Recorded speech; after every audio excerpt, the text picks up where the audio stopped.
my tripod as a vlog stick. Should I vlog instead? Oh, Jesus Christ. You guys didn't see it, but I was trying to do an intro for like 30 minutes and I have no idea what I'm doing, so now I'm just doing a quick speed thing to say hello, my name is Sherlock Spiner, and today we're going to be painting a Rogal Dorn battle tank, which is one of my favorite tanks of the Astra Militarum. Let's go. Here is our Rogal Dorn in a few pieces. I fully magnetized it with all the different weapon options. If you want to see how I fully magnetized it, I do have another kit, so please let me know down in the comments and I will make a video on that in the future. I kept the track separate for ease of painting later. I made some stowage for added detail as well. A couple crewmen in there with head swaps from Wargames Atlantic. I cut the gas mask filters off and replaced them with Death Core of Krieg ones, which I think look very cool. For my green tanks, I do a fairly simple scheme. I base coat with Vallejo German Camo Dark Green, making sure to completely cover the tank, and I highlight all the panels with US Dark Green, trying not to get full coverage but leaving a sort of mottled finish to add some visual interest. Then I do a final highlight on smaller armor panels and little details like vent covers with Russian uniform World War II.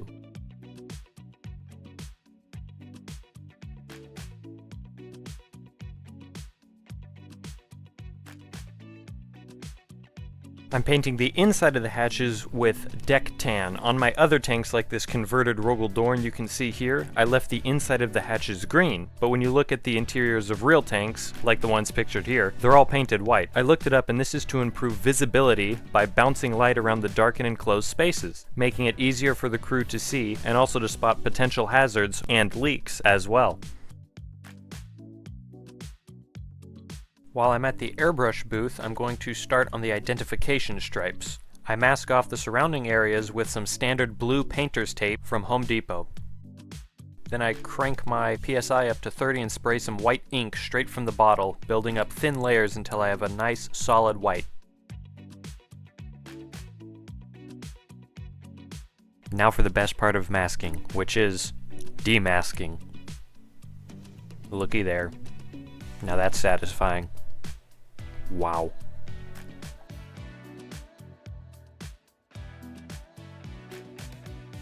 Now the white ink is very fragile and will scratch off easily, so I lay down a quick coat of satin varnish to protect it. And with that, we are off to brush paint. First, some tidy up. I put the 3 tank colors I used onto my wet palette and I tidy up any areas that got some overspray, mostly the hatches and areas around the white. Now I freehand a red stripe. For this I use a very fine-tipped brush and Vallejo flat red. I try to make it look how British tanks in World War I were painted. Another tank fact for you, in World War I they had actual artists come and paint the identification markers on their tanks. And hand-painted markings meant that they weren't going to be perfect. So even though my freehanding is suboptimal, it still sells the effect of a painted on by hand look. Now, let's paint some details. When it comes to details, I tend to just jump around from one to the other. I put a bunch of the general colors I know I'll be using on my palette and just start rapid firing onto the next thing I see. I won't bore you to death with every individual step, so I'll give you the highlights real quick. I paint the exhaust with a 3-step rust recipe, starting dark, then working my way up to a bright orange. I stipple on the colors with a slightly frayed brush to get a nice uneven pattern, building up some nice corrosion texture. The leather I do the same process, but with various browns and following with a unifying wash of Vallejo smoke.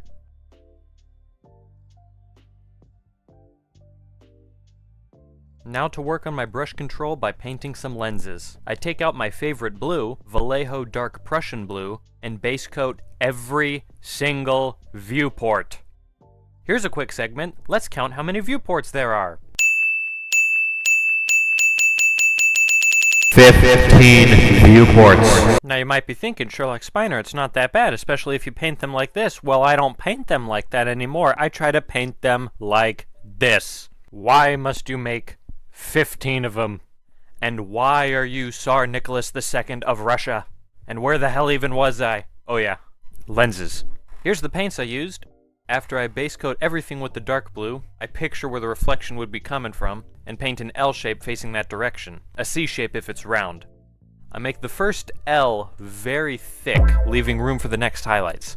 Then I apply those highlights, going smaller on every step, ending with a very thin line of white. Then I take my base blue color and blend the edges of the thick blue line back in with the rest of the glass. Then a small dot of white at the opposite corner from where the L is.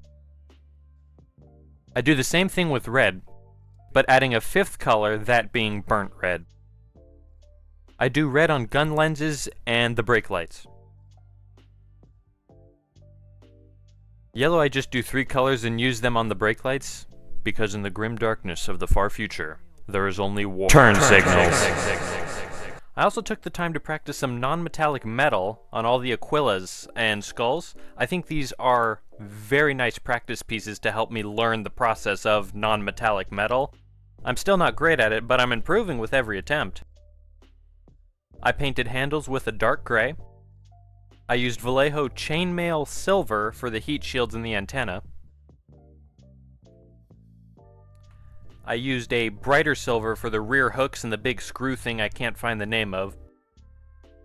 And I paint the little stowage bits as well, some random gas cans in various containers, and ammo cans for the gunner. Speaking of gunners, the tank only has its main armament. Let's give it some more guns. Here are all the guns, all primed black. The magnets stick together some oh, that doesn't look right. To emulate the Games Workshop box art guns but not go through the pain of the thing that scares me the most, edge highlighting, I take a dry brush and heavily dry brush on Vallejo dark gray. Then I take natural gray and apply it mostly to the edges. Boom. Simple and easy way to get some decent edge highlights. Then I dry brush the gunner's machine gun with Vallejo chainmail silver. It gives a nice gunmetal look when applied as such. The barrels of the bigger guns I paint with Vallejo Air Color Silver. This is the smoothest silver I've ever worked with, and it goes on so nicely. I mean, just look at that coverage. Dang. That's satisfying. Oh, also, don't tell anyone this, I didn't drill the barrels. I just put a dot of German gray on it. Fight me. I add a burnt effect to the melta guns using some speed paint, bony matter, and periwinkle purple. I lather the back half with brown and put the purple on the front, blending them together while they're still wet to get a nice and quick burnt effect. I also painted the ammo in the machine gun a brass color, but the camera died, so we're left with the ominous half-brass ammo can. Anyway, time to paint the tankers. Painting the tankers is pretty easy. I base coat the clothes with Vallejo English uniform. I paint the armor German camo dark green. Chocolate brown for the belt and pouches, with a dark silver for the buckles, German beige for the gas mask, and some little blue eyes from the lenses, and silver for the filter. I give the shoulders the same stripe as the tank. And I paint the helmets with a variety of colors. It's just a copy from this US M1917 pattern helmet with the 82nd Airborne commemorative paint job on it, but I thought it looked cool, so now it's the signature tanker helmet for my Legion. Oh, the joys of building your own Legion. But anyways, now it's time for the best part of the tank painting process. I pull out my collection of decals and begin the joyful journey of selecting what looks the coolest at the time.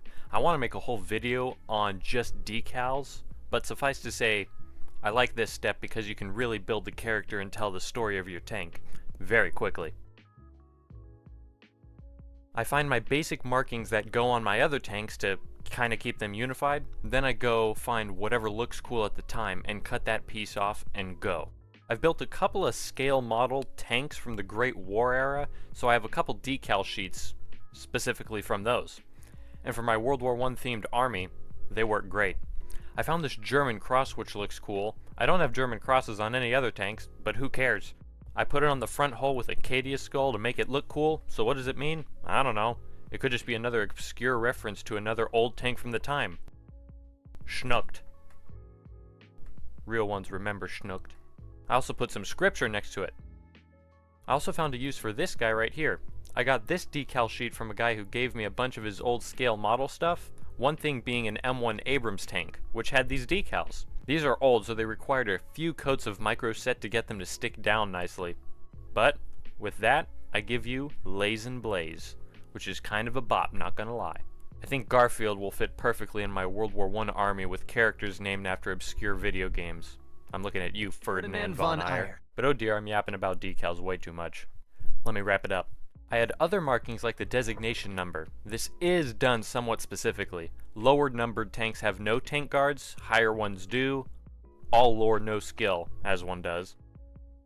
An aerial marker on top, as well as some other stuff done in certain areas, like next to the brake lights, or on a vent. And after I set it in place with some micro set, it's time to make this plastic toy into a metal menace of a heavy tank. It is time for weather. First is battle damage. This means any chips in the paint where shrapnel or other debris would have hit. The chips lead to exposed metal, and exposed metal leads to rust, so let's approach it in that order, with our secret weapon, a sponge. My first chipping color is actually a mix I made when I painted my first scale model tank, a Whippet tank from World War I.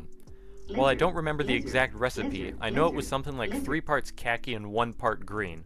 I put the paint onto my hobby mat and I soaked the sponge in it, sponging away excess on the mat. Once I'm happy with the amount on the sponge, I begin chipping away, pun intended, at the chipping. This starts to add some texture to the surface very quickly, and it blends the decals in with the rest of the tank, making them look painted on and not just stickers. I apply this heavily all over the surface. Then I take Vallejo German dark gray and do the same process but aiming for dense clusters of the lighter chips. This simulates impacts that were hard enough to peel off the paint until bare metal. Then to simulate rust on the exposed metal, I sponge on some Vallejo dark rust, going for the gray clusters I made in the prior steps. This does an amazing job building texture and I'm super happy with the result. All the steps are rather subtle, but when you put them all together, it makes for a really nice effect, both up close and 3 feet away. Now it's time to unify this tank with a wash, an oil wash. After a quick coat of gloss varnish, it's time to go. Now I've only just figured out how to do oil washes. After many attempts and many ruined paint jobs, I found some products that work well together. A combo of this gloss varnish, this oil paint, and this thinner. I think my problem was I was using like really hard white spirit that's made to like strip metal. So this is better. And once it's mixed, I completely lathered the tank in it, as well as all the other stuff, guns, crew, etc. Once I have everything coated, I leave it for a few minutes to start drying. Then I pull out another secret weapon, makeup sponges. More sponges. These guys work wonders for this type of work. Just soak them with a little bit of your thinner and start lightly wiping off the wash. Emphasis on lightly because too hard and you'll wipe all the wash away. The aim of this step is to keep the black wash in the recesses to really make the shadows visible. I also use AK streaking grime for the vent hashes to make them look like the grimy interior of a tank that's seen years of war. I went through a lot of sponges, but in the end we're left with this. A very nice, very shiny tank. But wait, something's oh yeah, we need to do the track. The tracks I prime black, then dry brush with silver and attach them to the tank. Time for some mud. For over 2 years I've struggled to find my perfect mud recipe. Just a bit ago I found it. I also made a short video about it on Instagram. By the way, I'm over there, come say hi. I used Vallejo pigment powders, 2 parts natural umber and 1 part black. I pre-mixed a container of the two. Then I scoop some out onto a tray and mix with water till I'm left with a thickish paste. The thinner it is, the easier you can apply it, but the thicker it is, the better the mud texture. So somewhere in the middle works perfectly for my needs. I apply it where mud would naturally accumulate. I sacrifice realism for more readability on the battlefield, putting mud on the edges of where the tank tracks go, but not completely slathering the sides in mud. Plus, I want to see all that chipping we just did earlier. Finally, after the mud dried, I spray multiple coats of AK Ultramatte varnish all over the model, doing multiple passes on the fragile pigment. You really need to build this stuff up or it will rub off on your hands. Then I coat the rims of the gunner's bases with the world's blackest paint. and I give his gun a muzzle flash. And with that, my friends, it is finished.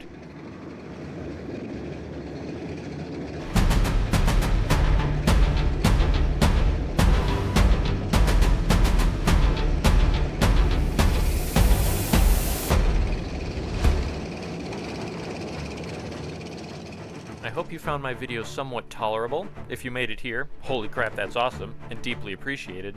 Thank you very much for watching. I will be doing more, and until I get an outro, good day to you all.